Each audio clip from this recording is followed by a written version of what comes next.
ओम साई राम, जय साई राम। साई भक्ति से मैं साई श्रुति। बहुत बहुत आभार मुझे इतना प्यार देने के लिए। कृपया चैनल सब्सक्राइब कर लें यदि आप साई भक्त हैं तो, ताकि साई गुरु जी की मेडिटेशन और सारे जितनी भी नोटिफिकेशंस हैं आप तक सरलता से पहुँचे। बहुत से लोग मुझे ये पूछते हैं कि बाबा जो है उनकी पहली बातें सुनते थे, सारी मनोकामना पूर्ण करते थे, परंतु अब जो है उनकी मनोकामनाएं पूर्ण नहीं होती। तो क्या आप भी ऐसे भक्त हैं जिनके साथ ऐसा हो रहा है? तो आपको बता दूं कि हमारे साईं ऐसे हैं, वो पहले भी सभी भक्तों को चाहते हैं और बाद में भी चाहते हैं।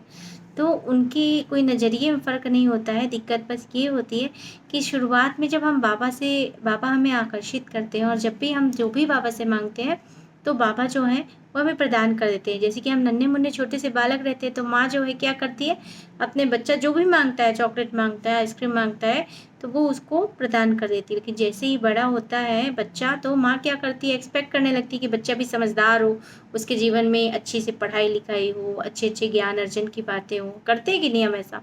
तो वैसे ही जब हम बाबा के बहुत करीब आ जाते हैं, हम बाबा को जानने लगते हैं, बाबा हमको प्यार करने लगते हैं और हम बाबा को प्यार करने लगते हैं, तो धीरे धीरे ऐसा होता है कि हम जो कहते हैं तो वो जनरली ऐसा होता है कि पहले जितनी मनोकामनाएं अभी भी पूर्ण होती है, पर पहले जितनी रहती कि तुरंत आप मांगते थे वो तुरंत फट से पूरी हो जाती थी। आपकी श्रद्धा भक्ति और आप बढ़ जाती है और आप और सरेंडर करके जाते हो, और एक समय ऐसा आता है कि आपको लगता है कि नहीं, साईं ही सब कुछ है। तो जब आपका ये भाव आ जाता है साईं ही सब कुछ है, तब बाबा को एक समझदार बनाते हैं आपको, और आपको जीवन के मेन उद्देश्य अर्थात आत्मज्ञान की ओर प्रेरित करते हैं। और इसलिए बाबा जो है त्याग, तपस्या और भी बहुत सारी जो बातें हैं अपने आप हमारे जीवन में वो इंक्लूड करते जाते हैं, शामिल करते जाते हैं। हमको पता ही नहीं चलता कि वो हमें कैसे परिवर्तित कर रहे हैं, हमारे व्यक्तित्व में ट्रांसफॉर्मेशन करते जाते हैं। तो ऐसे हैं हमारे साईं गुरु जी। तो आपके जीवन में अगर ऐसा हो रहा है कि बाबा से आप प्रार्थना कर रहे हो और बाबा आपकी सुन नहीं रहे हैं, तो आप ये मत सोचिए कि आप बाबा के करीब नहीं हैं बाबा के, बल्कि आप और पास आ गए हैं और बाबा आपको एक अपना सच्चा और प्यारा बच्चा समझते हैं, क्योंकि बाबा चाहते हैं कि अब आप इन छोटी छोटी चीज़ों से दूर हट के जो जीवन के मूल उद्देश्य की ओर अग्रसर हो।